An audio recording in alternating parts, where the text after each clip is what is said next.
திருச்சிற்றம்பலம். நம பார்வதி பதே. ஹர மகாதேவ. தென்னாடுடைய சிவனே போற்றி, எண்ணற்றவர்க்கும் இறைவா போற்றி. திருச்சிற்றம்பலம்.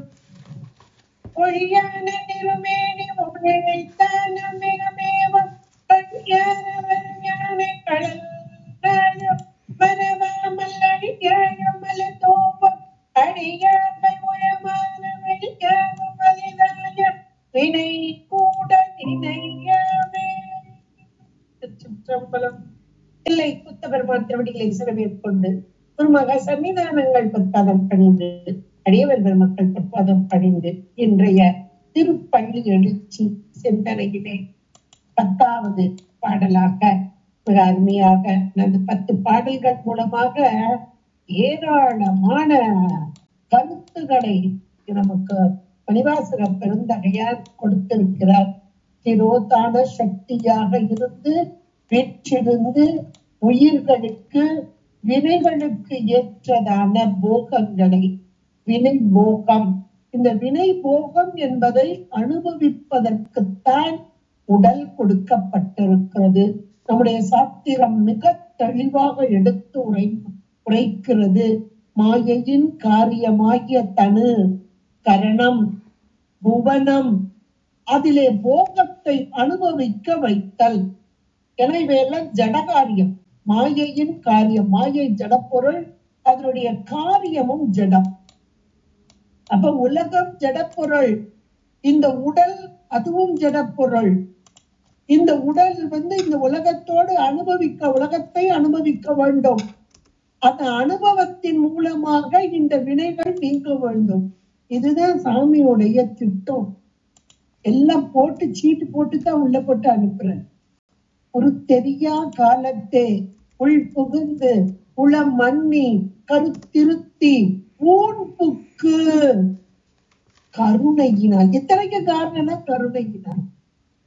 அப்ப அந்த கருணை, உயிர்கள் மீது கொண்ட கருணை மலம் நீங்க வேண்டும், இருளாகிய மலம் நீங்க வேண்டும். பள்ளி எழுச்சியே அதுதான். இருள் நீக்கமும் ஒளி வெளிவர பெறுதலும். ஒளி வெளிவர வேண்டும், ஒளியாக வர வேண்டும். எது ஒளியாக? சூரியனாக இருக்கிறது. இங்கே 1000 சூரியன், அதுவும் கோடி கோடி சூரியர்கள். 100 இவர் நமக்கு முருகாட்சிப்படையில சொல்லும் போது மிக அழகாக சொல்வார். திருப்பரங்குன்றத்துல முருகப்பெருமான் எழுந்தருளி இருப்பதை உலக மக்கள் எல்லாம் வந்து மகிழும் வண்ணமாக கீழ்த்திசையிலே எழக்கூடிய சூரியன். அது ஒரு சூரியன் எழும்போது இவ்வளவு அருமையான ஒளிக்கற்றைகள் உலகத்து இருளையெல்லாம் நீக்குகிறது. இது 1000 கோடி சூரியன் எங்கே எழுகிறது? உயிரின் அறிவில். இது காரும் அறியாமை என்ற ஒரு ஆணவ மலம் அதனை மறைத்து கொண்டிருந்தது. எதனை? உயிரின் அறிவை. அந்த உயிரின் அறிவை மறைத்து கொண்டிருக்கும் ஆணவ மலத்தை நீக்கும் வண்ணமாக இறைவன் செய்யும் இந்த ப்ராசஸ் அப்படின்றதுதான். இது நமக்கு புரியல, அவ்வளவுதான். நிறைய பேர் நமக்கு உலகத்தை ஏதோ அனுபவிக்கிறோன்றதுதான் தெரியும். ஏன், எதுக்கு என்ற கேள்விகள் ஒரு சிலருடைய மனத்தில்தான் என்றும் அவர்கள்தான் இங்கே அருளாளர்களாக இருக்கிறார். இத்தனைக்கும் காரணம் என்னுடைய கருணை, இத்தனைக்கும் காரணம் என்னுடைய அறியாமை நீங்குவதற்காக, இத்தனைக்கும் காரணம் நான் பேரின்பம் அடைய வேண்டும் என்பதற்காக. சிற்றின்பத்திலே திளைத்துக் கொண்டிருக்கும் உயிர்களாகி நமக்கு வினைகளை எல்லாம் அனுபவித்து கழித்து அதன் மூலமாக அறியாமை என்ற இருள் என்ற அந்த மலம் நீங்கினால் அந்த பேரின்ப பரம்பொருள், ஒளி வடிவமாக அமைந்துள்ள பரம்பொருள், அதனை அடையலாம் என்பதைத்தான் இந்த திருப்பள்ளி எழுச்சி 10 பாடல்கள் மூலமாக நமக்கு மணிவாசக பெருந்தகையார் மிக அழகாக எடுத்து உரைத்திருக்கிறார். திருப்பெரும் துறை என்ற அந்த தலத்திலே பாடப்பட்டதாகவும் இது அமைந்துள்ளது. ஏன்னா ஒவ்வொரு பாட்டையும் திருப்பெரும் துறைவாய் என்று அந்த இறைவனை நோக்கி விழிக்கிறார். பெரும் துறையாக உயிர்கள் ஆன்மாக்கள் எல்லாம் உய்வு பெறும் வண்ணமாக பெரும் துறையாக 4 பேரும் சமயாச்சாரியர்கள் நம்மை வாழ்விக்க வந்தவர்கள், துறையாக வந்தவர்கள். துறை காட்ட எவரேனும் உளரோ என்று ஞானசம்பந்த பெருமான் அங்கே கேட்பார். ஏன்னா காவிரியிலே வெள்ளம் பெருக்கெடுத்து ஓட்டியது அந்த துறை காட்ட எவரேனும் உளரோ என்று சொல்றார். அதை போல இன்றைக்கு உயிர்களாகிய நமக்கு துறை காட்டுவார் எவரேனும் உளரோ என்றால் இதோ இவர்கள் இந்த 4 பெருமக்கள் துறை காட்டுவதற்காக வந்தவர்கள். 4 மார்க்கங்களாக 4 வழிகளாக இதோ இந்த வழியில் சென்றால் இறைவனை அடையலாம். அந்த 4 மார்க்கங்களும் சரியையாக கிரியையாக யோகமாக ஞானமாக ஒவ்வொன்றும் ஒரு துறையாக, தோணி துறையாக, வீரட்டான துறையாக, திரு அருள் துறையாக, திரு பெரும் துறையாக. அதான் ஒவ்வொரு பாடல்லையும் திருப்பெரும் துறை உறைவாய், இந்த திருப்பெரும் துறை என்ற இந்த தளத்திலே இருந்து அருள் பாலித்துக் கொண்டிருக்கும் அந்த இறைவன் பெயர் என்ன தெரியுமா? ஆத்மநாதர். கோவிலுக்கு போனீங்கன்னா பாருங்க, திருப்பெருந்துறை மிக அற்புதமான ஒரு திருக்கோவில். ஆத்மநாதர், ஆன்மாக்களாகிய நமக்கு தலைவர், அதான் ஆத்மநாதர். இங்கே பானம் கிடையாது, ஆவுடையார் மட்டுமே உண்டு. இது ஆவுடையார் கோயில் என்றே அழைக்கப்படுகிறது. ஆவுடையார் கோயில் ஆவுடையார் கோயில் என்றே அழைக்கப்படுகிறது.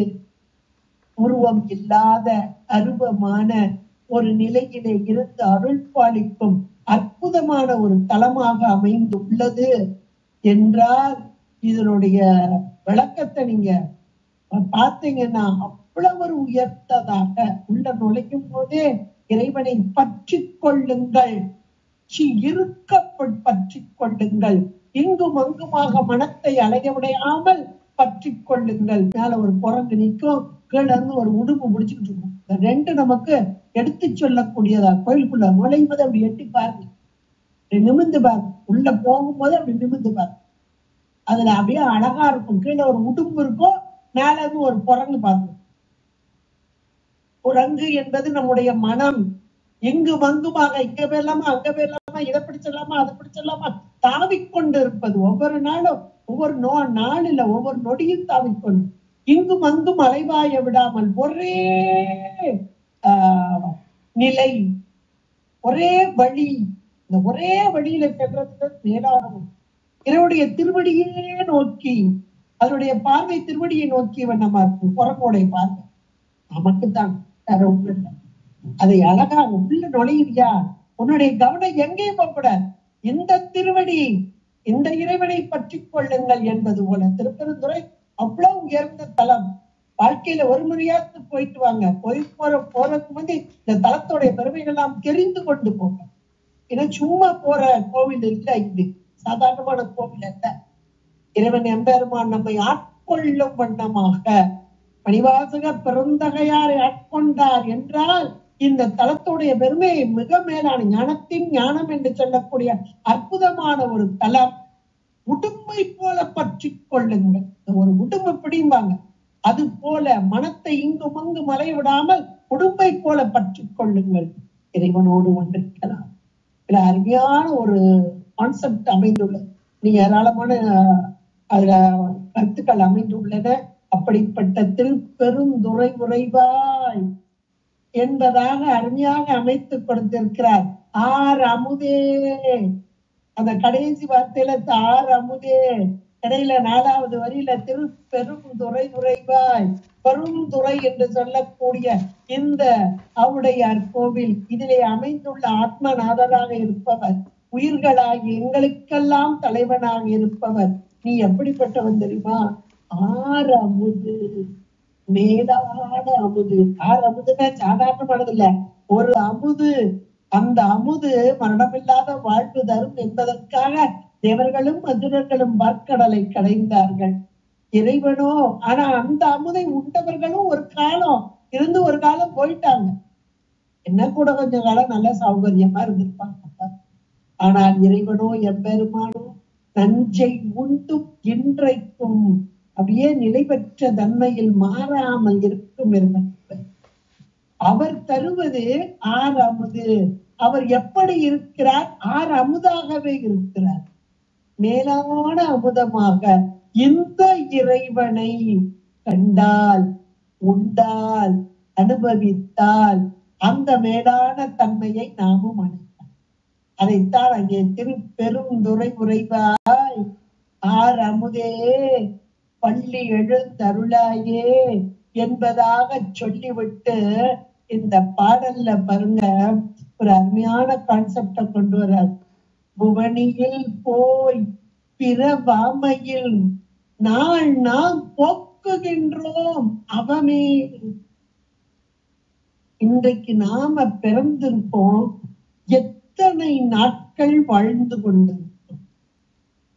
அப்பர் பெருமான் ரொம்ப அழகாக சொல்வார், பேசா நாளெல்லாம் பிறவா நாளே.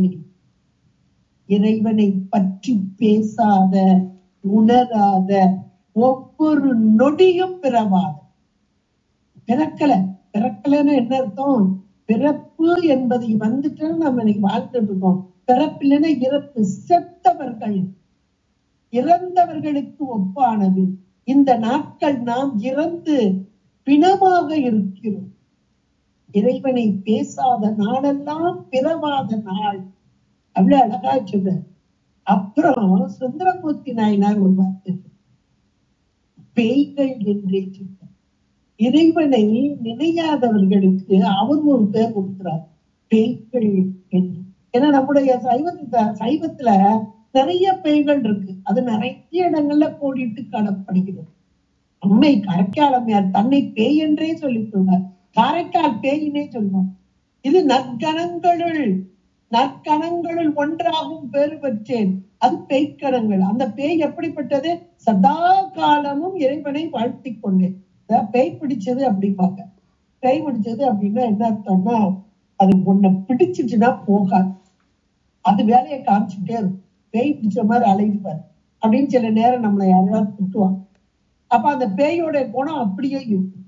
இப்ப அம்மை இறைவனை பற்றி கொண்ட பிறந்து மொழிபெயர்கின்ற பெண்ணெல்லாம் திறந்த காதல், இந்த காதல் திறந்து நிறைய சேர்த்தேன்னா, என்னைக்கு அம்மா அப்பான்னு சொன்னேன்னா அன்னையில இருந்து உன்னுடைய திருப்படிதான்.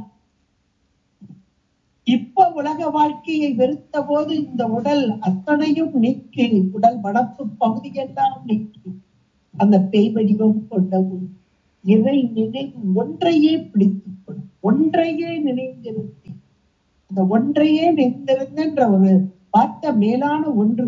இந்த ஒன்று என்னும் ஒருவன் என்னும் ஒருவன் காண்க, ஒன்று அவன் தானே ஒரு ஏகாரம். அப்படிப்பட்ட இறைவனை, ஒன்றான இறைவனை பற்றி கொள்ள வேண்டும். அந்த பற்றுதல் எப்ப வரும்? மற்ற பற்று எனக்கு இன்றி நின் திருப்பாதமே. ஏகாரம், பெருநிலை ஏகாரம், திருப்பாதமே. அந்த பாதத்தை தவிர வேறு ஒன்றையும் நான் பற்றக்கூடாது. இந்த நிலையெல்லாம் மேலான ஒரு உயர்ந்த நிலை. இதை நோக்கிய பயணம் நமக்கு இருக்கும்.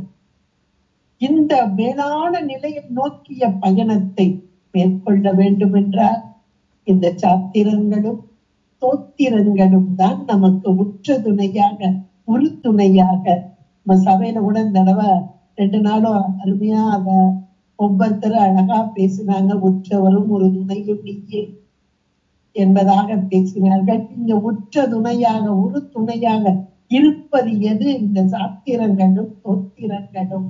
இறைவனின் புகழை புகழ்ந்து பாடிக்கொண்டிருக்கும் தோத்திரங்கள், இறைவனின் தன்மைகளை எல்லாம் பட்டியல் போட்டு சொல்லும் சாத்திரங்கள். இவை ஒன்றோடொன்று பிணைந்த நிலையிலே இலக்கணமாக, இலக்கியமாக இந்த பாடலிலே மிக அழகாக எடுத்துரைக்கிறார் மணிவாசகம் பெருந்தகையார். புவனியில் போய் பிறவாமையில் நாள் நாம் போக்குகின்றோமே அவமே. வீணான நாட்களாக போக்கிக் கொண்டிருக்கிறோம். ஏன் என்றார், இந்த பூமியிலே இந்த உடல் கொடுக்கப்படுகிறது. அது எத்தனையோ உலகம் இருக்கு. நம்ம சாத்திரம் ரொம்ப அழகா சொல்லுது. அதுல மாவாடியது அவ்வளவு உலகங்களையும் பட்டியல் கொண்டு வைப்பார். இந்த பிரபஞ்சம் அதுல மணிக்கவாசகர் இதுல சொல்றார், அந்த பகுதியின் உண்டை பிறக்க மழப்பெரும் தன்மை மழப்பெரும் காட்சி கொண்டது கொண்டு நின்று பகரின் என்றெல்லாம் சொல்வார். அப்ப பிரபஞ்சம் முழுவதுமாக இருக்கிறது. இந்த உலகங்களும் கீழ் உலகம் 7ஆக, நடு உலகம் 7ஆக, மேல் உலகம் 7ஆக, இந்த மூவேழ் உலகங்களும் உயிர்களாகிய நாம் வாழ்வதற்குரிய இடங்களாக, எந்தெந்த உயிர்கள் எங்கே வாழ வேண்டும் என்று இறைவன் அங்கே தீர்மானித்து அவரவர் வினைவழி அவரவர் வந்தனர். அந்த வினைக்கு ஏற்ற உடலை கொடுத்து, கீழே போனா ஒரு உடலு, நடுவுல இருக்கணும்னா ஒரு உடலு, மேல போனா இன்னொரு உடல். ஏன்னா ஒவ்வொரு அனுபவமும் வேற. மேல உள்ள உலகத்துல அனுபவம் வேற, கீழே உள்ள உலகத்துல அனுபவம் வேற. இப்ப நம்ம இருக்க பாருங்க பூமி, இந்த புவனியில் போய் பிறவாமையின் நாள் அப்படின்னு அழகா மணிவாசக பிறந்தகார் சொல்றார். இந்த பூமியில மானுட சட்டை தாங்கி நமக்கு சித்தியார் சிவபிரகாசத்துல எல்லாம் பாத்தீங்கன்னா, சிவபிரகாசத்துல அழகா பட்டியல் போடுவார் எத்தனை பிறவிகள் அப்படின்னு. வரிசையாக ஒரு 4 வகையாக, கருவில வந்தது, வித்துல வந்தது, வியங்கையில வந்தது, இப்படி ஒவ்வொன்றையும் 4 வகையாக இந்த பிறவிகள் பேதங்கள் வந்து, அதுலயும் எத்தனை வகை பிறவிகள் 7 வகையாக, பூர்வன பரப்பன விளக்குகள், இப்படியாக ஒவ்வொன்றும் எத்தனை லட்சம் போடுறாங்க. அப்ப மொத்தம் 18 லட்சம், 84 லட்சம் மொத்தம். அப்ப 84 லட்சம் பிறவிகள். அதுல என்னெல்லாம் இருக்கு? தாவரம் இருக்கு, பறவைகள் இருக்கு, ஊர்வன இருக்கு, எல்லாம் ஒவ்வொன்றுக்கும் ஒரு காலகட்டம். ஒரு புல் எடுத்துக்கிட்டீங்கன்னா இத்தனை காலம், ஒரு புழு எடுத்துக்கிட்டீங்கன்னா இவ்வளவு காலம். அப்ப அந்த உடம்ப கொடுத்து, அதுக்கு ஒரு உலகம் கொடுத்து, இருக்கிறதுக்கு உலகம் கொடுத்து, வாழ்ற வாழ்க்கையும் கொடுத்து, அதுக்கும் ஒரு உணர்வையும் கொடுத்து, 1 அறிவு, 2 அறிவு, 3 அறிவு என்ற உணர்வுகள் ஒவ்வொரு வகையாக. தொடு உணர்வு மட்டுமே சிலருக்கு இருக்கும், சிலருக்கு பார்க்கும் உணர்வு, சிலருக்கு கேட்கும் உணர்வு, சிலருக்கு நாசியோடு உணர்வு, இப்படி ஒரு அறிவா கூடி 6 அறிவோடு கூடிய மானுட சட்டை. அந்த சட்டையை கொடுக்கும் போது கிடைக்கும் உலகம் இந்த புவனி. அதைத்தான் புவனியில் போய், அப்ப 6 அறிவு, ஒரு அறிவு இந்த பூமியில இருக்கு. ஆனா நமக்கு 6 அறிவையும் கொடுத்து, அதற்குரிய உடலையும் கொடுத்து, அது வினைக்கு ஏற்ற உடல், அவரவர் வினைக்கு ஏற்ற. சாமி அப்ப எப்படி கணக்கு கொடுக்கிறாரு? அது எப்ப கொடுக்கிறாரு? ஒரு தெரியா காலத்து உருவமே வர்றதுக்கு முந்தி உள்ள போய் உட்கார்ந்து வெளியே இருந்து செய்கிற உள்ள இருந்து அந்த உயிருடைய அறிவுக்குள்ளே இருந்து இந்த உயிர் இத்தனை வினைகளை ஈட்டி வைத்திருக்கிறது. இந்த பிறவியிலே இவ்வளவு வாழ்நாள் என்பது நாடிக்கணக்கு. அது திருமூல தேவநாயனார் ரொம்ப அழகா சொல்றார். இன்னைக்கு நம்ம டேட் இத்தனை தேதி, இவ்வளவு திதி, இதெல்லாம் நம்ம பார்க்கணும். ஆனா நாடிக்கணக்கு, இந்த மூச்சு நாடி இவ்வளவு நாள் சுவாசத்தோடு கூடி இவ்வளவு ஆரோக்கியமாக, இவ்வளவு வியாதியோட, இந்த தாயோடு, இந்த தந்தையோடு, இந்த உறவுகளோடு இவ்வளவையும் சேர்த்து கூட்டி உடம்பையும் கொடுத்து இந்த புவனத்தையும் கொடுத்து, இந்த புவனியில் புவனி ஈஸியா சொல்லிட்டோம். இதுக்கு எவ்வளவு ப்ராசஸ் சாமி போடுறாருன்னு நம்ம சாஸ்திரத்தை படிச்சாதாங்க புரியும். இத்தனை பிறவி பேதங்கள், இந்த பிறவி பேதங்களை கடந்த இந்த மானுட சட்டை, இந்த மானுட சட்டையிலும் எத்தனை வகை. எல்லாரும் ஒரே மாதிரியா இருக்கிறோம். ஒன்றுமே தெரியாத நிலையிலே ஒரு மானுட பிறவி பிறக்கிறது. ஒன்றும் தெரியாத, அதாவது கல்வி அறிவே இல்லாத, ஒன்றையும் அறிய முடியாத, ஆனால் நன்றாக கல்வி கற்றவர்களாக இருந்தோம், இறைவனை அறியாதவர்களாக. அதுல எத்தனை பேதத்தை கொண்டு வந்து வைக்கிறார்கள். இதெல்லாம் வினைக்கு இடாக. அப்ப இந்த பிறவி, இந்த நாள் நமக்கு தெரிகிறது என்றால் ஒரு நொடிய கூட வீணாக்காதீங்க தயவு. ஏனென்றால் அடுத்த பிறவி காத்து கொண்டு இருக்குது. இன்னைக்கு நம்ம வீணடிச்சோம்னா அடுத்த பிறவி நமக்கு எப்படி வரும்னு யோசிச்சுப்பாங்க. வீணடிக்காதீங்க. இறை நாமத்தை இறைவனோடு ஒன்றித்திருந்த இறைவா எம்பெருமானே, இந்த புவனியில் போய் பிறவாமையில் நாள் நாம் போக்குகின்றோம் அவமே. இப்படி வீணடித்துக் கொண்டிருக்கிறோம். இதெல்லாம் வெளியிருந்து சொல்றாங்க. நாம இந்த பூமிக்கு வந்துட்டோம். ஆனா பூமிக்கு வந்தும் இறை வழிபாடு எத்தனை நாள் செய்கிறோம்? ஒரு நாள் 24 மணி, ஒரு நாள் என்பது 24 மணி நேரம். இதுல எவ்வளவு நேரங்க சாமி கும்பிடுறோம், எவ்வளவு நேரங்க இறைவனை நினைக்கிறோம், எத்தனை நினைப்புகள் இந்த மனதிற்குள்ளே வந்து அலக்கழித்துக் கொண்டு இருக்கிறது, துன்பத்தை தந்து கொண்டு. இறைவனுக்காக எத்தனை மணி துளிகளை நாம் வைக்கிறோம். அருணகிரி பெருமான் நம்ம மேல நம்மளை பத்தி எல்லாம் தெரிஞ்சு சொல்வார். 24 மணி நேரம் இருக்குல்லப்பா, அதுல 1 மணி நேரம் வேண்டாம்ப்பா, அரை மணி நேரம் வேண்டாம்ப்பா, அரை நிமிஷ நேரமட்டில் சரண கமலாலயத்தை அரை நிமிஷ நேரமட்டில் தவ முறை தியானம் வைக்க அறியாத. அதுலயும் வீட்டுல போய் அந்த திருப்புகழத்தை எடுத்துக்கோங்க. அதுல இந்த வார்த்தையை அண்டர்லைன் பண்ணி, ஏன்னா இறை வழிபாடு என்னன்றத அவர் சொல்றாரு. அரை நிமிஷ நேரமட்டில் தவ முறை தியானம், அதை மட்டும் அண்டலை. இதுதான் ஹைலைட்டான வார்த்தை. தவமுறை தியானம். தியானம் என்பது இறைவனோடு ஒன்றித்து இருத்தல். ஒன்று இருந்து நினைவுங்கள் உந்தமக்கு ஊனமில்லை. அப்பர் பெருமான் வாக்கு. இதுதான் முறையான வழிபாடு. ஒன்று இருந்த இறைவனை நினைந்தால் அது அரை நிமிஷ நேரம். அதத்தான் இந்த தவமுறை தியானம் வைக்க அறியாத. இது எனக்கு தெரியலையேப்பாங்கிற. இப்படி ஒன்று இருந்து இறைவனை வழிபாடு செய்தால் என்று வந்தால் என்னும் நட்ட குறிப்பால் அந்த பெருமான் எப்போ இந்தப்பா நல்லா இருக்கியா அப்படின்னு கேட்டுவார். நாம போய் சாமி கும்பிடுறது எப்படி இருக்கு, சாமி வந்து நீ நல்லா இருக்கியான்னு கேட்டா எப்படி இருக்கும் பாருங்க. இதற்கு காரணம் இந்த ஒன்று இருத்தல். அதை அழகாக சொல்கிறார்கள்.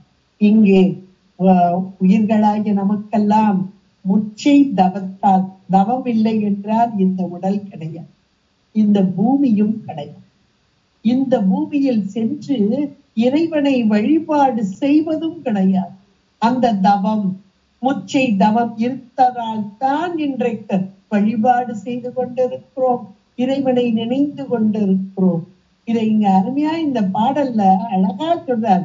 புவனியில் போய் பிறவாமையில் நாள் நாம் போக்குகின்றோம் அவமே. யார் நினைக்கிறாங்களா இத? இந்த பூமி சிவன் உய்ய கொள்கின்றவாறு என்று நோக்கி இந்த பூமியில வந்து வழிபாடு செஞ்சாதான்பா அந்த சிவபெருமான் இறைவன் எம்பெருமான் உய்ய கொள்கின்றவாறு.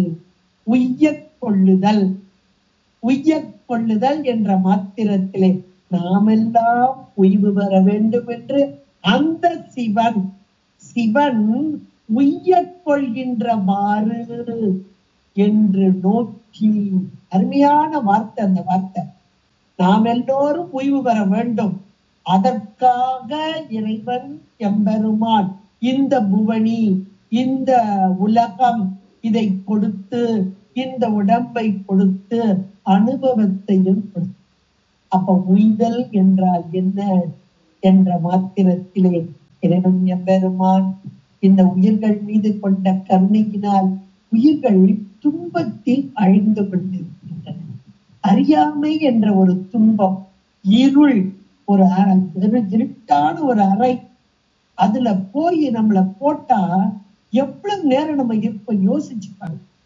இருட்டு, அப்படி ஒரு இருட்டு. எந்த பொருளும் பக்கத்துல தெரியல, எது பக்கத்துல வருது, என்ன நடக்குது, எதுவும் தெரியல. இந்த நேரத்துல நம்ம எவ்வளவு துன்பத்துல இருப்போம். சாதாரணமான ஒரு அறைக்குள்ள இருட்டுக்குள்ள இருக்கும்போது இந்த துன்பம் நமக்கு என்றால், அறியாமை என்ற ஒரு இருளோடு இந்த உயிர் எவ்வளவு துன்பத்துல இருக்கும் பாருங்க. இது அப்படியே கொண்டு கூட்டிப்பாரு. அப்ப இந்த உயிர்கள் அறிவு அனுபவிக்க வேண்டியது. ஆனால் இந்த அறியாமை என்ற இருளிலே கிடந்து ஒன்றையும் அனுபவிக்காமல் இருக்கிறதே என்று இறைவன் அப்படியே கருணைப்பட்டார். ஆகா, இந்த உயிர்கள் உய்வு அடையப்பட்டு இந்த அறியாமையிலிருந்து நீங்க வேண்டும். உய்தல் என்றால் முடுபடுதல், உய்தல் என்றால் இன்பப்பேறு அடைய வேண்டும், துன்பம் நீங்க வேண்டும். அப்படிதான் இங்கே அருமையா சொல்றார், சிவன் உய்ய கொள்கின்றவாறு நம்மையெல்லாம் இந்த துன்பத்திலிருந்து நீக்கு, பேரின்பத்தை அனுபவிக்க வேண்டும் என்று உய்ய கொள்கின்ற ஆறு இருக்கு, ஆறு போட்டுக்கங்க, ஆறுன்னு பக்கத்துல நெறி, அந்த நெறி உய்ய கொள்கின்ற ஆறு அதை நோக்கி இந்த உயிர்களுக்கெல்லாம் உய்வு தர வேண்டும்.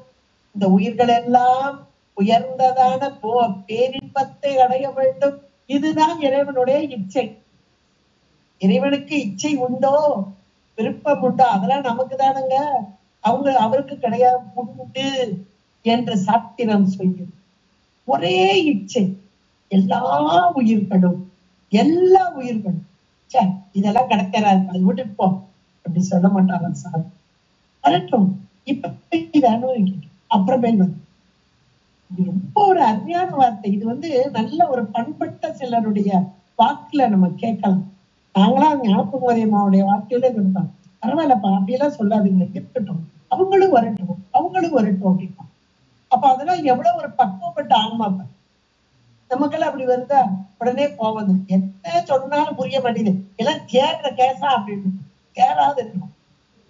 ஆனா அவங்களும் அப்படி சொல்ல மாட்டாங்க. அது அந்த பக்குவ நிலை. இறைவன் எம்பெருமான் அப்படித்தான் இருக்கிறாரு.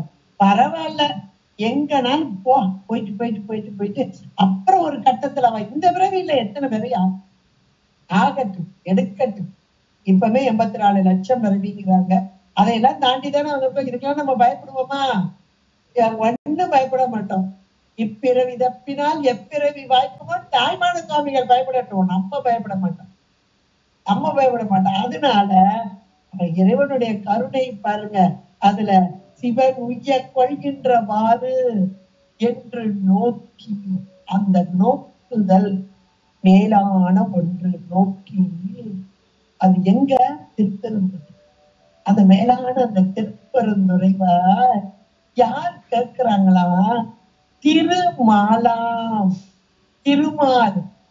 திருமாலாம் அவன் விருப்பு எய்தவும் மலரவன் ஆசைப்படவும்.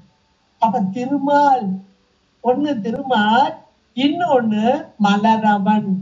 இவருக்கு விருப்பம் திருமாலாம் அவன் விருப்பு எய்தவும் மலரவன் ஆசைப்படவும். 2 பேருக்குமே வருதான். ஆகா, நாம இந்த புவனியில போய் பிறக்காம இப்படி நாளெல்லாம் வீணாக்குற சொல்றது யாரு? இந்த 2 அழகா கொண்டு பண்றாரு. இந்த திருமாலும் பிரம்மனும் தான் சொல்றாங்க, இந்த புவனியில போய் பிறக்காம இப்படி நாளெல்லாம் வீணடிக்கிறோமே அப்படின்னு சொல்றாங்க. அப்ப அவங்க எங்க இருக்காங்க? நாம தான் இந்த பூலோகத்துல இருக்கோங்க. அப்ப அவங்க 2 பேருக்கு எங்க இருக்காங்க? அவங்களுக்குரிய உலகம் மேல இருக்கு. பிரம்மனுக்கு சத்தியலோகம் இருக்கு, அதுக்கு மேல வைகுந்தம் இருக்குது. திருமால் பிரம்மனை காட்டிலும் மேம்பட்டவர். தவத்தில் சிறந்த நிலை, தவத்தில் சிறந்தவர்கள். நாம் மானுட சட்டை தாங்கியவர்கள். இன்னும் தவ குறைவு. நாம் செய்த வினைகளுக்கு ஈடாக, அதுவும் இன்ப துன்ப வினைகள் 2மே சமமாக செய்தால் இந்த பூலோகம் என்பார்கள். நன்மைகள் அதிகமாக செய்த காலத்திலே அங்க மேல இருக்கக்கூடிய அந்த பதம், அந்த பதத்திலையும் ஒவ்வொரு பதம் இருக்கு. பிரம்ம பதம் இருக்குது, அந்த பிரம்மன் இருக்கதா சத்தியலோகம், அப்புறம் திருமால், இந்திரன், இப்படி ஒவ்வொரு பதமாக இருக்கிறது. துன்பமே தீவினையே வாழ்க்கையில் செய்தவர்கள் கீழலோகம். நம்ம கீழலோகம் பத்தி எல்லாம் நினைக்க வேண்டாம். இனிமேல் கையில தான் நூல் எடுத்துட்டோமே, கையில நூலை தொட்ட மாத்திரத்திலே கீழ் லோகம் என்பது கிடையாது. அன்னைக்கு கூட அம்மா அழகா சொன்னாங்க, இனிமேல் நம்ம கீழ் நோக்கிய பாதை கிடையாது, மேல் நோக்கியதுதான்.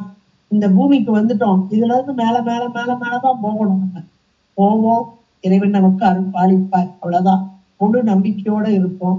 இப்போ இந்த திருமாலும் பிரம்மனும் அந்த திருமால் அவன் விருப்பு எய்தவும் மிகுந்த விருப்பம். ஐயோ இந்த பூமியில போய் நம்ம சாமியை கும்பிட்டு அது உய்கிறவாறு உய்தல் அடைதல் என்பதற்கு இல்லாம இப்படி போட்டு காலத்தெல்லாம் வீணடிக்கிறோமே அப்படின்னு அவர் நினைக்கிறார்கள். பிரம்மனும் அப்படின்னு இவங்க நல்ல பதமுக்தியில இருந்து அந்த சத்தியலோகம் தரக்கூடிய இன்பம், வைகுண்ட லோகம் தரக்கூடிய இன்பம், அதெல்லாம் துன்பமே இல்லாத ஒரு உலகம். இப்ப நம்ம உலகத்துல இன்ப துன்பம் கலந்து இருக்கு. எல்லாரும் இன்பமே அனுபவிக்க மாட்டாங்க, எல்லாரும் துன்பமே அனுபவிக்க மாட்டாங்க. ரெண்டுமே கலந்து கலந்து வரும். இன்ப துன்பத்தை நம்ம ஒவ்வொரு நாளும் வாழ்க்கையில பாக்குறோம். இந்த பசி எடுக்கிறதே ஒரு துன்பம் தானே. சாப்பிட்டா சந்தோஷம் வரும், சந்தோஷம் வரும் நம்ம நினைக்கிறோம். சாப்பிட்டவங்களுக்கு எல்லாம் சந்தோஷமா வந்து சாப்பிட்ட சாப்பாடு எப்படி இருக்கோ அதுக்கு தகுந்தாப்புலதான் இருக்கும். ஒரு லைட்டா சாப்பிட்டோம்னா ஒண்ணு செய்யாது, நல்லா இருக்கும். கொஞ்சம் நமக்கு ஆசை வந்து அதிகமா சாப்பிட்டுட்டோம் அப்படின்னா அது தர்ற துன்பம் அதை விட. அப்ப பசி துன்பத்தை விட தாங்கிக்கலாம், சாப்பாட்டால வருது துன்பம் பாருங்க, அது அதை விட அதிகமா. அப்ப இன்ப துன்பங்கள் மாறி மாறி மாறி வரக்கூடியது இந்த பூலோகம். அப்ப இந்த புவனியில் போய் பிறவாமேன்னு ஏன் சொல்ற? இவங்க ரெண்டு பேரும் அவங்க துன்பமே இல்லாம உட்கார்ந்து இருக்காங்க. அப்ப அவங்க ஏன் இந்த பூமியை சொல்கிறார்கள் என்றால், அந்த துன்ப கலப்பு இல்லாத அந்த உலகத்திலே அவர்கள் வாழ்கின்ற நேரத்திலே இறைவனை நினைந்து வழிபடுதல் என்பது கிடையாது. இன்னைக்கும் நீங்க யோசிச்சு பாருங்க, துன்பம் வர்ற காலத்தில் இறைவனை நினைத்தல் என்பது அதிகமாக, இன்பம் வரும் காலத்தில் கொஞ்சம் குறைவா. நம்முடைய பக்குவம் அதுதான். அதனாலதான் மகாபாரதத்துல கடைசியா கண்ணன் கிளம்பும் போது அத்தே குந்தி தேவியை கூப்பிடுற, உனக்கு என்ன வேணும், ஏதேனும் வரம் அறிகிறேன். கண்ணா, ஒவ்வொரு நாளும் துன்பத்தை கொடு. அத்த என்ன இப்படி கேட்கிற? வாழ்நாளெல்லாம் எவ்வளவு கஷ்டப்பட்ட நீ, இவ்வளவு கஷ்டப்பட்டு இப்பதான் கொஞ்சம் நல்லா வந்திருக்க, இன்னும் துன்பத்தை கொடுங்க கேட்கிறீங்க, வேறு ஏதாவது கேட்பா என்றல்லவா நினைத்தேன். அப்பதான் புத்தி தேவி சொன்னாலாம், கண்ணா, ஒவ்வொரு முறை துன்பம் வரும்போதும் உன்னையே நினைத்தேன். நீ வந்த எனக்கு உதவி செய்த. துன்பம் இல்லை என்றால் நான் உன்னை நினைத்திருக்க மாட்டேன். அதனால் துன்பத்தையே கொடு, உன்னை நினைத்து கொண்டே இருப்பவள். இன்னைக்கு நம் போன்றவர்கள் அப்படித்தான் இருப்போம். துன்பம் வரும்போது அதிகமா நினைப்போம், இன்பம் வரும்போது லேசா நினைச்சிட்டு போயிருப்போம். அதை போல இங்கே இவர்கள் துன்பம் இல்லாத ஒரு உலகத்திலே வாழ்ந்து கொண்டிருக்கிறார்கள். இன்பமான உலகம். நம்மள மாதிரி சாப்பிட்டுட்டு அப்படி எல்லாம் கிடையாது. அவங்களுக்கு சாப்பாடுன்றதுல நம்மள மாதிரி சாப்பாடு கிடையாது. அப்ப அந்த பெருந்துன்பம், அந்த பசின்ற ஒரு பிணிதான் பெருந்துன்பம், அதே அவங்களுக்கு கிடையாது. அப்படி வாழ்கின்ற அவர்கள் ஏன் இந்த புவனியில் பிறவாமையில் நாள் நாம் போக்குகின்றோம்? அவனே சிவன் உய்ய கொள்கின்றவாறு என்று நோக்கி திருமாலாம் அவன் விருப்பு எய்தவும் மலரவன் ஆசைப்படவும் அப்படின்னு சொன்னாங்க. அப்படின்னா இந்த பூமிதான் தவம் செய்வதற்கு உரிய பூமி. இறைவனை நினைத்து வழிபாடு செய்யக்கூடிய பூமி என்றால் இந்த பூமிதான். இந்த பூமியிலே வந்துதான் இந்த திருமாலும் இந்த பிரம்மனும் எத்தனை எத்தனை இடங்களிலே வழிபாடு செய்து தவம் செய்து வழிபாடு என்பது தவம் தான். சல்யக்கிரிய யோகம் தான் வழிபாடு, தவம். இந்த தவத்தை செய்து, மூன்று சேர்ந்ததான் தவம். அந்த தவத்தை செய்து இறைவனுடைய அருளை பெற்றார்கள். இன்றைக்கும் வரலாறு சொல்லிக் கொண்டு இருக்கிறது. அந்தந்த தலங்களை பிரம்மன் பூஜித்த தலம், எப்பா பெருளி காலம் எல்லாவற்றையும் தனக்குள் ஒடுக்கிக் கொண்ட இறைவன், இறைவா மீண்டும் இதனை அங்க புனர்வுற்பவம் செய்ய வேண்டும். ஏனென்றால் உயிர்கள் ஒவ்வொன்றின் தலையிலும் ஏராளமான வினை மூட்டைகள். அந்த வினைகளை எல்லாம் கழிக்க வேண்டும், இந்த உயிர்கள் ஓய்வு பெற வேண்டும். அதற்காக இங்கே ஒரு டிபார்ட்மெண்ட் அமைச்சார். படைத்தல், அந்த உயிர்களுக்குரிய உடலை கொடுத்தல், வினைக்கு ஈடாக அந்த படைப்பு தொழில் என்ற ஒன்றை செய்வதற்கு இந்த பிரம்மன் நியமிக்கப்பட்டான். அவனுக்குரிய குவாலிபிகேஷன் என்னென்றால் 4 வேதங்களை நன்றாக தெரிந்தவன், கற்று உணர்ந்தவன். அந்த பிரம்மனுக்கு கொடுத்தார், கோப்பா படை, இந்த பிரபஞ்சம் முழுவதும், இந்த புவனி, அந்த புவனத்திலே வாழக்கூடிய உயிர்கள், உயிர்களுக்குரிய உடல் கொடுக்கப்பட வேண்டும். அதை இந்த பிரம்மாவிடம் ஒப்படைத்தார். பிரம்மா பார்த்தாராம், எப்பா எத்தனை கோடி கோடி உயிர்கள் இருக்குன்னு, ஒவ்வொரு தலையிலையும் வெணமூட்டை இவ்வளவு இருக்கே, இவ்வளவுக்கு நான் உடம்பு கொடுக்கணுமே, எப்படி கொடுப்பது? அப்படியே மயங்கி நின்றார் பிரம்மன். நின்ற போது இறைவனை நோக்குவன், எப்பா இறைவா, நீ சொல்லிட்ட ஈஸியா, இவ்வளவு கோடி உயிர்கள் ஒன்னொன்னு தலையிலையும் இவ்வளவு மூட்டை இருக்கு, ஒரு உயிர் செஞ்ச வினைக்குரிய பலன் அடுத்த உயிர் அனுபவிக்க கூடாது, சரியா கணக்கு வச்சு. அப்ப இத்தனை நான் எப்படிப்பா செய்யறது அப்படின்னு மலைக்கணும். இங்கே போய் வழிபாடு செய் என்று இறைவன் சொல்ல பிரம்மபுரத்தை தேர்ந்தெடுத்தான். சீர்காழி அந்த பிரம்மா வழிபட்டதால் இது பிரம்மபுரம் என்று அழைக்கப்படுகிறது. இன்னும் கூட கும்பகோணத்து பக்கத்திலேயே இந்த பிரம்மா வழிபட்ட தலம்லாம் இருக்கு, நிறைய இருக்கு, ஏராளம் இருக்கிறது. சீர்காழி பிரம்மபுரம் என்று அழைக்கப்படுகிறது. அப்ப அத்தனை உயிர்களுக்கும் உடல் கொடுக்க வேண்டி பிரம்மா வழிபட்டு பூஜித்த இறைவன் எம்பெருமான். அப்ப பூஜித்தார்கள், தவம் செய்தார்கள், இறைவனை நோக்கி தவம் செய்தார்கள், அதனால் பேரு பெற்றார். அதனால் பேரு பெற்றார். இந்திரன் தான் செய்த தவறை உணர்ந்தால் இறைவனை நோக்கி பூவும் நீரும் கொண்டு அர்ச்சனை செய்தார்.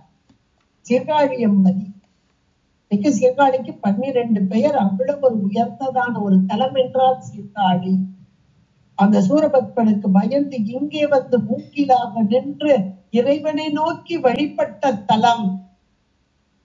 இப்படி ஒவ்வொரு தேவர்களையும் நீங்க எடுத்துட்டா வந்து வழிபட்ட தலமாக இருப்பது இந்த புவனி, இந்த உலகம், இந்த பூலோகம். நாம அதை உணர மாட்டேங்கிறோம், அவ்வளவுதான்.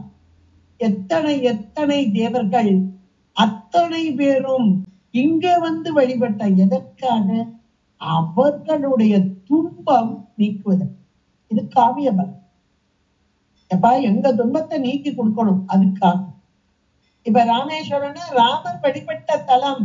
அவருக்கு வந்த தோஷம் என்ன அப்படின்னா, அந்த ராவணனை கொன்ற அந்த தோஷம் நீங்கும் வண்ணமாக அந்த பிரம்மகத்தி நீங்கும் வண்ணமாக வழிபட்டது.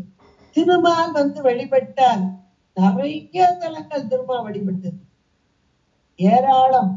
அது திருவேணிமலை 1000 மலர்கள் கொண்டு வழிபட்டதாக. 1000 மலர். அது ஒவ்வொரு நாளும் சிவபூஜை பண்றார். சிவபூஜை பண்றதுல அடியார்ல மிக மேலான அடியார் திருமால் தான், முதல் அடியார் என்று கூட சொல்வார். ஒவ்வொரு நாளும் 1000. ஏன்னா இவர் கேட்டார். இவர் அந்த சலந்தரனை அங்கே அழித்த போது கையிலே எடுத்த அந்த நிலத்தை கீறி வெளியே எடுத்த அந்த சக்கராயுதம் எனக்கு வேண்டும் என்று கேட்டார். அது வேணா போய் அங்க போய் சாமி கொடு, உனக்கு கிடைக்கும். சொன்ன போது திருவேணிமலையில என்ன வந்து அங்க வழிபாடு செஞ்சார்.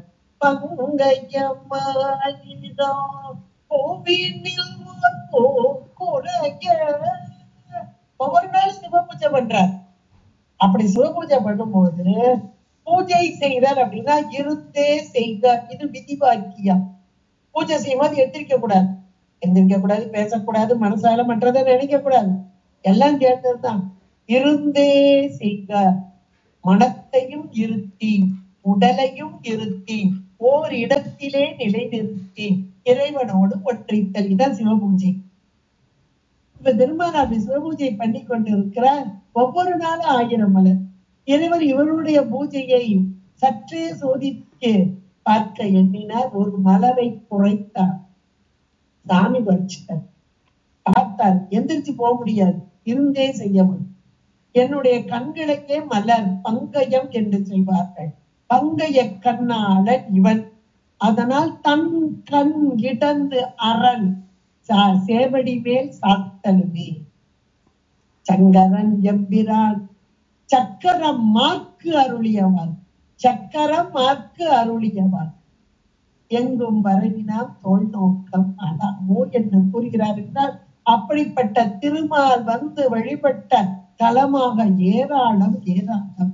எதற்காக என்றால், இந்த தவத்தில் சிறந்து இருக்கும் போது இவர்களெல்லாம் கேட்டு கேட்டு இப்படி இறைவனை நோக்கி தவம் செய்தார்கள், வழிபாடு செய்தார்கள். வழிபாடு செய்த போது இவர்களுடைய வழிபாட்டை எண்ணி இறைவன் எம்பெருமான் உனக்கு என்னப்பா வேணும் அப்படின்னு கேட்டார். அவர்கள் கேட்டதோ பதம். எப்படிப்பட்ட பதம்? இந்த தலைவர் பதம். இது ஒரு தலைமை, படைப்புக்குரிய தலைமை எனக்கு தா, காத்தலுக்குரிய தலைமை எனக்கு தா என்று கேட்டுக்கொண்டார். ஆனா அதுக்கு தகுதியானவர். சாமி தகுதி இல்லாமல் கொடுக்க மாட்டார், தகுதி வாய்ந்தார். தகுதி எப்படி வந்துச்சு? வழிபாடு. வழிபாடு அதான் இந்த புவனியில் சிவன் உய்ய கொள்கின்ற ஆறு நோக்கி அந்த திருமாலும் அவன் விருப்பெய்தவும் மலரவன் ஆசை படவும். இப்படி ரெண்டு பேரும் சொன்னதுக்கு காரணம் எல்லா தேவர்களையும் சேர்த்து எல்லோருமே ஆசைப்பட்டார்கள், எல்லோருமே இறங்கி வந்தார்கள், வந்து வழிபாடு செய்தார்கள். ஆனால் காமிய பலனைத்தான் கேட்டார், முக்தி பேர் கேட்கவில்லை. முக்தி பேர் கேட்டால் இறைவன் கொடுப்பார், அவர்களுடைய தகுதியை அறிந்து கொடுப்பார். இப்ப நம்ம அருளாளர்கள் இவங்க எதை கேட்டார்கள்? கூடும் அன்பினில் கும்பிடுதலை அன்று வீடும் வேண்டாம். வீடு வேறு கூட எங்களுக்கு வேண்டாம்பா, அவனை கும்பிட்டு இருக்கணும். இரவாத இன்ப அன்பு வேண்டி பின் வேண்டுகிறார், பிறவாமை வேண்டும் மீண்டும் பிறப்பு உண்டேன் உன்னை என்றும். மறவாமை, மறவாமை என்ற ஒன்று இது அருளாளர்களுக்கே உரியது. ஒரு கணப்பொழுதேன்னு உன்னை மறக்க கூடாது. இதுதான் உண்மையான வழிபாடு. இந்த மறவாமை என்ற ஒரு சொல் நம்முடைய மனதிலே ஆழமாக பதிய வைத்துக் கொள்ளுங்கள். இறைவனை மறவாத அந்த தன்மை, இதை மட்டும் இறைவனிடம் கேளு. அம்மையார் நமக்கு சொல்லிக் கொடுத்த பாடம், இந்த பாடத்துல நம்ம தலைமையில் கொள்ள வேண்டும். மறவாமை, இறைவனை கணப்பொழுதேனும் மறக்க கூடாது. நமசிவாயம் வாழ்க நாதன் தாழ் ஒழுக இமைப்பொழுதும் என் நெஞ்சில் நீங்காதான். இமைக்கிற பொழுது கூட என்ன விட்டு அவை நீங்களப்பா, இதை நாம் உணரணும். அவை நீங்கினால் என்னுடைய நிலை என்னத்துக்கா? ஒரு கேவல நிலை, அறியாமை. ஒன்னையே அப்ப பார்த்தோம் இல்லையா, ஒரு இருட்டுக்குள்ள கடந்தா எப்படி இருக்கும்? ஒன்றும் அறியாத நிலை. இன்றைக்கு எனக்குள்ளே இருந்து அவன் நடத்துகிறான். இதை மறவாமை, இந்த மறவாத நிலை, இதை நினைச்சுத்தான் இறைவனை வழிபாடு செய்யும். வழிபாடு என்பதே அந்த இறைவனை உணர்ந்த போதுதான் உள்ளம் கசிந்து அப்படியே அவனுடைய கருணையை நினைந்து நினைந்து நினைந்து உருகக்கூடியதாக இருக்கும். இதெல்லாம் நம்ம அருளாளர்கள் நமக்கு சொல்லிப்படுத்த பாடமாக இந்த இடத்துல இந்த ரெண்டு பேரை சொல்லியிருக்கார், திருமாலையும் பிரம்மனையும். ஏன் அப்படின்னா இவர்கள் உயர்ந்தவர்கள். திருமாலோடு நான் முகனும் அப்படிம்பார் எல்லா பாடல்லையும். அந்த ஒடு உருவு எப்ப வரும்னா யார் உயர்ந்தவர்களோ அவங்களுக்கு ஒடு உருவு. திருமால் மேலானவர், பிரம்மனை காட்டிலும் மேலான பதம், மேலான தவம், தவத்துல சிறந்தவர், அவ்வளவுதான். திருமாலோடு நான் முகனும், அந்த இரண்டு பேரையும் இங்கே சொல்லப்பட்டு அந்த இரண்டு பேரும் எதை செய்கிறார்கள் என்றால், அவன் விருப்பு எய்தவும் மலரவன் ஆசை படவும் நீ அலர்ந்த மெய் கருணையும் நீயும். சாமி வரணுமா எப்பா இந்த பூமியில பிறக்காம இப்படி எல்லாம் நாங்க வீணா செலுத்திட்டு இருக்கோமே, இந்த போகங்களை அனுபவித்துக் கொண்டு இருக்கிறோமே. அங்க இருக்க வரைக்கும் போகம், கீழே இறங்கி வந்து இந்த பூமிக்குள்ள வந்தாதான் வழிபாடு செய்யறோம். அப்பவும் எங்களுக்கு ஏதாவது வேணும்னா வழிபாடு செய்யறோம். ஆனா இந்த உயிர்கள் எல்லாம் இன்னைக்கு உடம்பு கொடுத்திருக்க நாம தான். அப்ப நாம எவ்வளவு உயர்ந்தவர்கள் என்பதை நாம் ஒவ்வொரு கணமேனும் உணரும். அவங்களுக்கு கிடைக்காத பேரு நமக்கு இன்றைக்கு கிடைத்திருக்கிறது. மானுட சட்டை கொடுத்து இந்த உலகத்தையும் கொடுத்து இறைவனை வழிபடக்கூடிய நல்ல நேரம் காலம் இதையெல்லாம் கொடுத்திருக்கும் இறைவனுக்கு எவ்வளவு கடமைப்பட்டிருப்போம். இதை ஒவ்வொரு நொடியும் நினைக்கணும். அப்படி அவர்கள் நினைக்கிறார்கள். எப்படி நினைக்கிறார்கள்? மலரவன் ஆசை படவும், அது அப்படி சின்ன கமா போடுக்கங்க, நின் அலர்ந்த மெய் கருணையும் நீயும். இறைவன் எம்பெருமானை இவர்கள் நினைக்கிறார்கள், இந்த புவனியில் போய் பிறவாமையில் நாள் நாம் போக்குகின்றோமே. இறைவன் எம்பெருமான் இந்த உயிர்களெல்லாம் உய்யச் செய்யும் வண்ணமாக உய்யக் கொள்கின்றவாறு, உய்யக் கொள்ளுதல் அப்படின்னா மேலான ஒரு வார்த்தை, அதையும் கொஞ்சம் அண்டலை பண்ணிக்கங்க. உய்யக் கொள்கின்றவாறு, இதை சாத்திர கருத்து பொதிந்த ஒரு வார்த்தை, உய்யக் கொள்ளுதல். இப்ப எனக்கு இந்த உடம்பு கொடுத்து இந்த உலகத்தையும் கொடுத்து சுவாமி அனுபவத்தையும் கொடுத்திருக்கிறார். ஆனால் பக்குவம் இல்லாத ஒரு நிலை. பக்குவம் இல்லாததுக்கு காரணம் இந்த ஆணவ மலம் ரொம்ப அதிகமாக இருக்கிறது. வினைகளும் அங்க டன் கணக்குல உட்கார்ந்து கிடக்கு. இந்த வினை அனுபவத்தினால் கொஞ்சம் கொஞ்சமா பக்குவத்தை கொடுக்கிறார் சாமி. இப்ப பக்குவப்படணும், சாமியே ஒண்ணு அடையணுமே என்று நினைத்தாலும் என்னுடைய ஆணவ மலம் இறைவனை நெருங்க விடாத அளவு அறியாமையை செய்து கொண்டிருக்கிறது. வினைகளோ என்னை நெருக்கி கொண்டிருக்கிறது, இறைவனோடு ஒன்றிக்க விடாமல். ஆனால் அங்கே உள்ளத்துக்குள்ளே ஒரு ஒளியாக விருப்பமாக இறைவன் எழும்பிக் கொண்டிருக்கிறான். என்னால் உய்வடைய முடியுமா? இந்த பிறவில நான் தேர்வனா? அப்படின்ற ஒரு எண்ணம் வரும்போது நம்மை தேற்றுபவன் யார்? இறைவன் மட்டும். உய்ய கொள்கின்ற ஆறு. இந்த பிறவியிலே இந்த உடலோடு கூடிய ஆன்மாக்களின் ஆணவ மலத்தை நீக்குதலும் வினைகளை நீக்குதலும் இறை அருளை கொடுத்தலும் யாருக்கு? யார்னால் முடியும்? இறைவனால் மட்டுமே. வினை நீக்கம், இந்த வினை நீக்கத்தை செய்பவன் யார்? இறைவன் ஒருவன் மட்டும்தான். அவனுக்கு மட்டும்தான் அந்த ஆற்றல், அந்த அதிகாரம். இன்னைக்கு எதையோ நினைச்சு எங்கெங்கயோ போய்கிட்டு இருக்கோம். நம்ம இந்த சாமியை கும்பிட்டா இந்த கஷ்டம் போயிடும், இதை கும்பிட்டா இந்த கஷ்டம். ஒரு காலம் கிடையாது. ஏன்னா போட்டு வச்ச ஆள் யாரு? இறைவன் எம்பெருமான். அவனுடைய ஆணையின் வண்ணமாகத்தான் இங்கே இவர்கள் படைத்தலும் காத்தலும் இங்கே நடந்து கொண்டு இருக்கிறது. கொடுத்தவர் யார்? இறைவன். அந்த இறைவனுக்கு மட்டுமே வினைகளை நீக்குவதற்கு அங்கே ஆற்றல் தகுதி வேற யாருக்குமே கிடையாது. அப்ப எனக்கு வினை நீங்க வேண்டும். வினை நீங்கம் என்ற போது இந்த வினை இருவினை ஒப்பு மலபரி பாகம் இதெல்லாம் நான் வரணும். வந்தாத்தான் ஆட்கொள்ள முடியும், இறைவனால் ஆட்கொள்ளப்பட முடியும், அந்த பேரின்பத்தை அடைய முடியும் என்றால் அதனை செய்பவன் யார்? இறைவன். எனக்கு தகுதியே இல்லை, ஆனாலும் தகுதியை கொடுத்து வினையை நீக்கி அது இறைவனுடைய பெருங்கருணைக்கு சான்று. அதைத்தான் உய்ய கொள்கின்ற ஆறு. நம்மையும் ஒரு பொருளாக்கி நாய்சிவியை ஏற்றுவித்த அப்படியே மணிவாசக பெருந்தகையார் சொல்கிறார். அது தன்னடக்கம், அவர்களெல்லாம் பக்குவம் பண்றாங்க.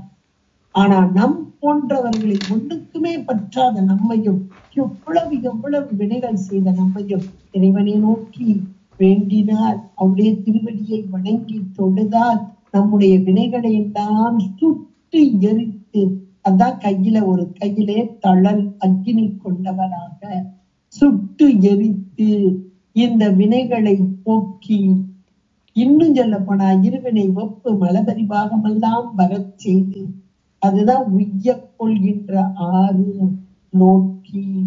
எந்த இடத்துல திருப்பெருந்துறை, அந்த பெருந்துறையாக இருக்கக்கூடிய அந்த இடத்திலே ஆத்மநாதராக வந்து இந்த உயிரின் அறிவிலே நின்று இத்தனையும் செய்யும் இந்த இறைவன். அதைத்தான் இந்த திருமாலும் ஒரு பெய்தவும் மலரவன் ஆசைப்படவும் நின் அலர்ந்தம்மை. அப்போ இந்த இறைவன் வரணுமா? எப்படி வர்றாரா? அலர்ந்த மெய்க்கருணை. அதை அப்படியே அண்டர்லைன் பண்ணிக்கோங்க. அலர்ந்த மெய்க்கருணை. இறைவன் எம்பெருமானுடைய கருணை எப்படி வருதா? அப்படியே விரிந்து வருகிறதா. ஒன்றாய் பலவாய், ஒன்றான ஒரு பொருள் பலவாக விரிந்து வருகிறது.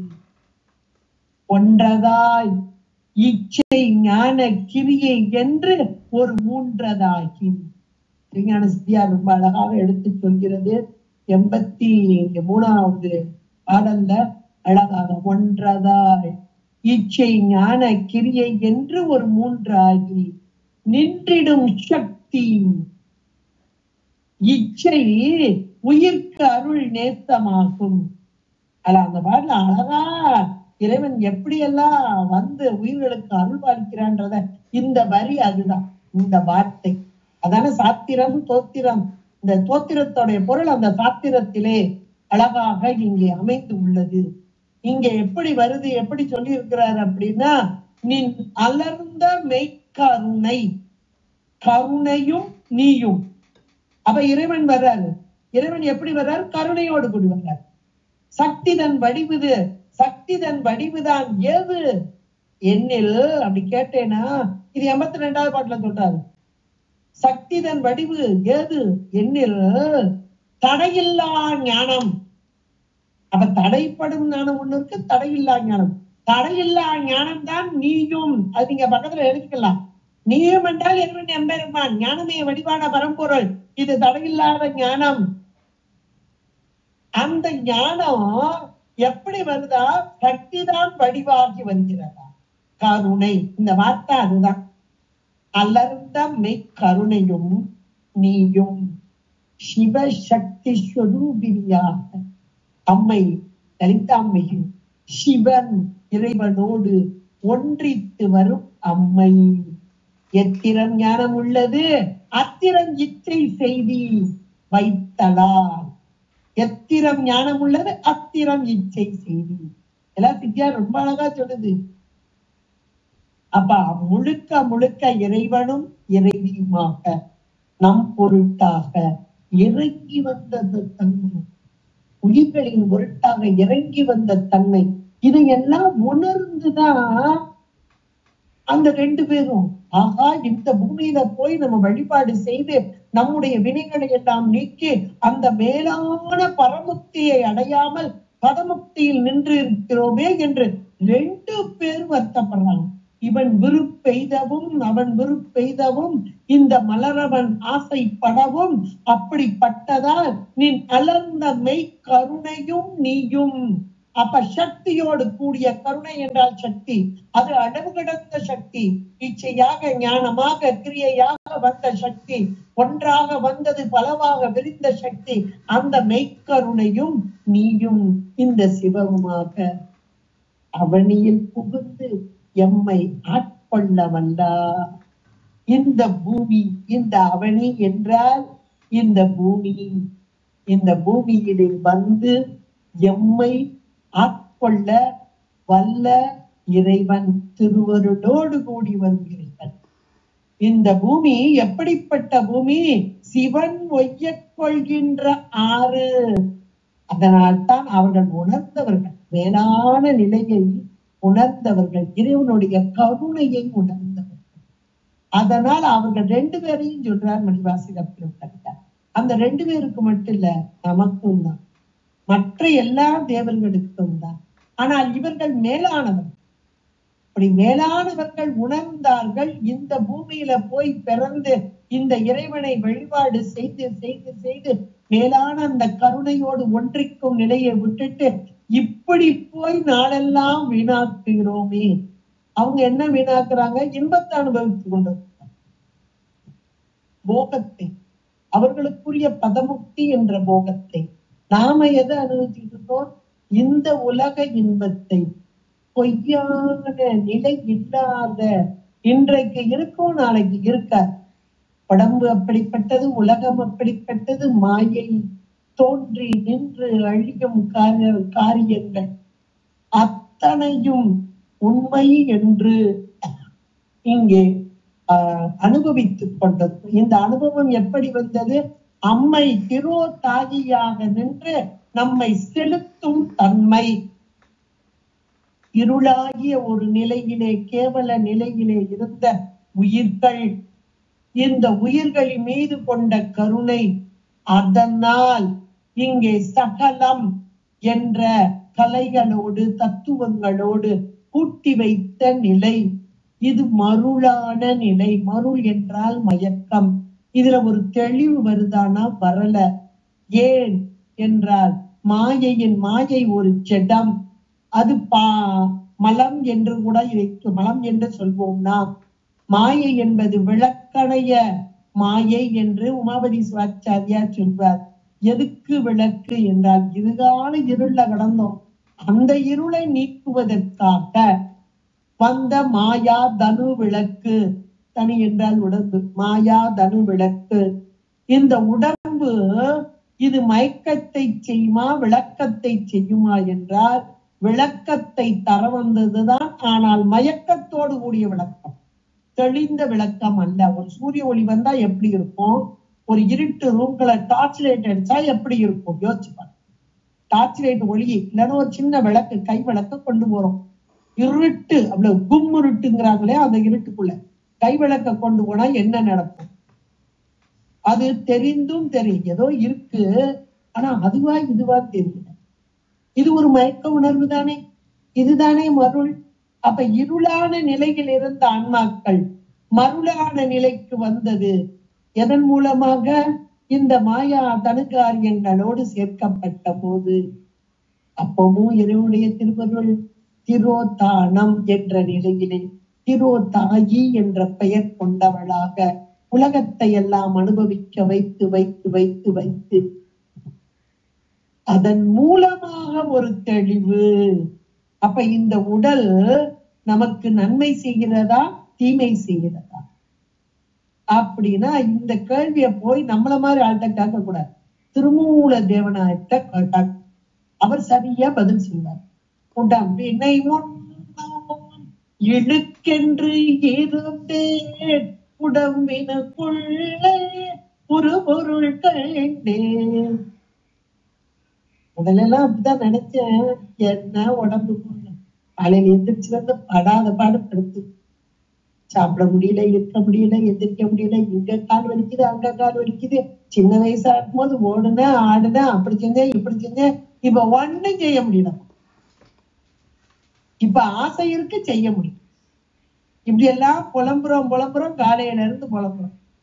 ஆனா போயிட்டு போது இவ்வளவு நாள் பயன்பட்டுச்சுல, அப்ப பயன்பட்ட பேர்ல நீ என்ன செஞ்ச அப்படின்னு ஒரு கேள்வி நமக்குள்ளே எழுப்பணும். இதெல்லாம் எழுப்பணும்.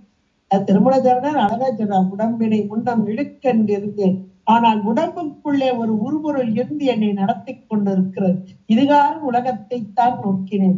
அந்த உருபொருள் எனக்கு உதவி செய்தது என்று நினைக்கிறேன். இதை நீங்க சாதாரணமா பார்க்கலாம். எப்படின்னா ஒரு ராத்திரி எல்லாம் ஒரு ஜாமான தேடிக்கிட்டே இருப்போம். இருட்டா இருக்கு வீடு, லைட் இல்லைன்னு வச்சுக்கோங்களேன், கரண்ட் எல்லாம் போயிட்டுன்னு வச்சுக்கல, ராத்திரி எல்லாம் நினைச்சு கிடக்கணும் போ காலையில பார்ப்போம் அப்படின்னு ஒரு கட்டத்துல படுத்துருவோம் பேசாம. மறுநாள் காலையில நல்லா சூரிய ஒளி வந்துடும். வெளிச்சம் வந்தோன்னு எந்திரிச்சு பார்ப்போம். சே, ராத்திரி எல்லாம் தேடி இருக்கு, இந்த கடக்கு வருது, இது கண்ணுக்கே தெரியாம போயிடும் அப்படின்னு நம்மள நாமளே சென்று வந்துக்கிடுவோம். இப்போ யோசிச்சு பாருங்க. இப்போ ஒரு விஷயம் நமக்கு ஸ்ட்ரைக் ஆகும். ராத்திரியெல்லாம் தேடுனே கிடைக்கல, இப்ப கிடைச்சிட்டு, சரியா அப்பாடா கிடைச்சிட்டுன்னு ஒரு சந்தோஷம், நம்மள நாமளே நொந்துக்கிறோம் ஒண்ணு எல்லாம். ஆனா இதுல ஒரு நூலிடையாக ஒரு எண்ணம் நமக்கு வரணும். எத்தனை பேருக்கு வரும் தெரியும்? ஆகா, இந்த சூரிய ஒளிதானே வந்ததனால் காட்டியதே, இல்லைன்னா நான் பார்த்திருக்க மாட்டேனே. சூரியனே உனக்கு நன்றி, உன் ஒளியினால் இதை காட்டி இந்த பொருளை ராத்திரி எல்லாம் தேடி தேடி தேடி மனசு சோர்ந்து போனேன், நீ எனக்கு காட்டின இல்லையா, உனக்கு நன்றி. நம்ம எத்தனை பேர் சொல்லியிருக்கோம்? நன்றி கொன்றவர்கள் நம்ம தாங்க. நன்றி கொன்றவர்கள் ஒவ்வொரு நாள் இதை நினைச்சுப்பாரு, இந்த ஒரு சம்பவத்தை நினைச்சுப்பாரு. அப்ப இந்த சூரியனுடைய ஒளி கற்றைகள் எனக்கு காட்டி கொண்டு இருக்கிறேன். இந்த அழகான வெளிச்சத்தின் மூலமாக நான் பார்த்துக்கிட்டு இருக்கிறேன். இவ்வளவு அழகான உலகத்தை பார்க்கிறேன். அதை கண்ணு கொடுத்திருக்கிறார். ஆனா ஒளி இல்லைன்னா அது கண்ணு பிரயோஜனம் இல்லை. ஒளி காட்டினால்தான் நான் காண முடியும். அப்ப அந்த ஒளியை நோக்கி, ஒளியிலே அந்த ஒளிதான் காமிச்சிட்டு இருக்கு. ஒளியின் வழியாக சூரியனை நோக்கி, அந்த சூரியனே உனக்கு நன்றின்னு எத்தனை பேர் சொல்றோம்? ஒவ்வொரு நாளும் சொல்லணுங்க, ஒவ்வொரு நாளும் சொல்ல. அதுல 12 ஆதித்யர்கள் என்று சொல்வார்கள். ஒரு சூரியனை பார்ப்போம், 12 பேர்லாம் பெற பார்ப்போம். ஒரு சூரியன் இன்னைக்கு ஒளி, அதனுடைய ஒளிக்கற்றை தானே வருகிறது. இதே போல இந்த திருப்பள்ளி எழுச்சி திரோதானம் நீங்கி, மல மறைப்பு நீங்கி, அந்த ஒளியான சூரியன் சிவச்சூரியனை நமக்கு காண்பிக்கும் திருவருள் ஒளி. இதத்தான் 10 பாடல்ல பார்த்துக்கிட்டே வரும். இன்னைக்கு 10வது பாடல். அவனியில் புகுந்து எம்மை ஆட்கொள்ள வல்லாய் ஆர் அமுதே பள்ளி எழுந்தருளாயே. எவ்வளவு அழகா நமக்கு எடுத்து உரைக்கிறார் பாருங்கள் மணிவாசக பெருந்தகையார். திரோதானம் என்ற மறைப்பு ஆற்றலால் ஒன்றையும் அறிய முடியாமல் உலகமே எனக்குரியது என்று போகத்தை அனுபவித்துக் கொண்டிருக்கும் ஆன்மாக்கள் உயிர்களாகிய நாம், என்னை செலுத்துபவன் ஒருவன், எனக்கு விளக்கத்தை தருபவன் ஒருவன், எனக்கு காண்பிப்பவன் ஒருவன், என் உடனாக இருந்து காண்பவன் ஒருவன். காண்பாரார் காட்டா காலே, அட்டுவித்தால் ஆரொருவர் ஆடாதாரே, அடக்குவித்தால் ஆரொருவர் அடங்காதாரே. என் உயிரின் அறிவிலே இருந்து கொண்டு என்னை செலுத்தும் இறைவன் இவன் என்பதை உணராமல் இதுகாரும் இருந்தோ இப்பொழுது அந்த சிவச்சூரியன் இதோ எழுந்து விட்டது, என் உயிரின் அறிவிலே எழுந்து விட்டது. இந்த உயிர் அறிவானது ஒரு பக்குவ நிலை வரும்போது, மலம் நீங்கிய போது, மல மறைப்பு, இதுக்காக மல மறைப்பில் இருந்த உயிர் அறிவு இப்ப மலம் நீங்கிய போது இந்த திரோதானம் மறைப்பு ஆற்றல் நீங்கி திரு அருள் கூடி நின்று அந்த திரு அருளாகிய ஒளி இந்த சிவத்தை, இந்த சிவச்சூரியனை நம்மில் பிரகாசிக்க செய்து, உயிர் அறிவிலே பிரகாசிக்க செய்து, உயிர் உணரும் வண்ணமாக செய்து தான் திருப்பள்ளி எழுச்சி. பள்ளி எழுதல், இந்த உயிரின் அறிவிலே எழுந்து வரும் சிவச்சூரியனாய இறைவா எம்பெருமானே, இதற்கெல்லாம் காரணமாகிய திருவருள், அந்த திருவருளோடு ஒன்றித்து இருந்தால்தான் இந்த சிவத்தை நாம் அடைய முடியும். திரோதானம் அகன்றது, மல மறைப்பு அகன்றது, இதோ இந்த திருவருள் கூடி நின்றது. பள்ளி எழுந்த நிலையிலே இறைவன் எம்பெருமான் உயிர்களுடைய அறிவிலே சிவ ஜோதியாக ஒளி வெள்ளமாக 1000 கோடி சூரிய பிரகாசமாக ஒளிர் விட்டு இங்கே உண்மையெல்லாம் உணர்த்தி, ஒளிர் விடுதல் மட்டும் இல்லைங்க, சூரிய ஒளி வந்ததால் நாம் அடையும் பயன் என்ன? இங்கே விளக்கம், இங்கே இருக்கும் பொருள்கள் எல்லாம் எனக்கு காட்சிக்கு வருதல், அந்த அனுபவம். இதை போல காட்டாதன எல்லாம் காட்டி, தாழ் தாமரை காட்டி, எல்லாவற்றையும் ஒரு சேர அறியும் அறிவாகிய இந்த ஆன்ம அறிவு, அந்த ஆன்ம அறிவை விளங்கச் செய்தல், அதுதான் திருப்பள்ளி எழுச்சி. அந்த ஆன்ம அறிவை விளங்கச் செய்தலை 10 பாடல்களின் மூலமாக நமக்கு தந்திருக்கும் மணிவாசக பெருந்தகையார் ஆர் அமுதே அமுதமாக வந்து மரணமில்லா பெருவாழ்வு தரவரும் இந்த பரம்பொருள் பள்ளி எழுந்தருளாயே என்று நம்மை பார்த்து அழைப்பது போல, நம்மை பார்த்து சொல்வது போல அமைக்கப்பட்ட அருமையான பாடல்கள். மீண்டும் மீண்டும் ஒவ்வொரு நாளும் இறைவனை நினைக்க வேண்டும். இறைவன் செய்யக்கூடிய காட்டும் உபகாரம், காணும் உபகாரம், இதை 2ஐயும் உணர வேண்டும். இதனை இறைவன் எம்பெருமான் அந்த திருவருள் மூலமாக நமக்கெல்லாம் காட்டி உடனாக நின்று இந்த உலக போகத்தை அனுபவித்தல் மட்டுமல்ல, உயிர்களாகிய நாம் மேலான சிவபோகத்தை அனுபவிப்பதற்கும் அருள் புரிவான் என்று கூறிக்கொண்டு திருப்பள்ளி எழுச்சி சிந்தனையிலே 10 பாடல்களையும் சிந்திப்பதற்கு நமக்கு அருள் பாலித்த இறைவன் எம்பெருமான் திருவடி பொன்னார் திருவடிகளை வணங்கி கேட்டு மகிழ்ந்த அனைவருக்கும் வணக்கத்தை தெரிவித்துக் கொள்கிறேன். திருச்சிற்றம்பலம். பார்வதி பதே நமகாதேவ. தென்னாடுடைய சிவனே போற்றி, எந்நாட்டவர்க்கும் இறைவா போற்றி. திருச்சிற்றம்பலம்.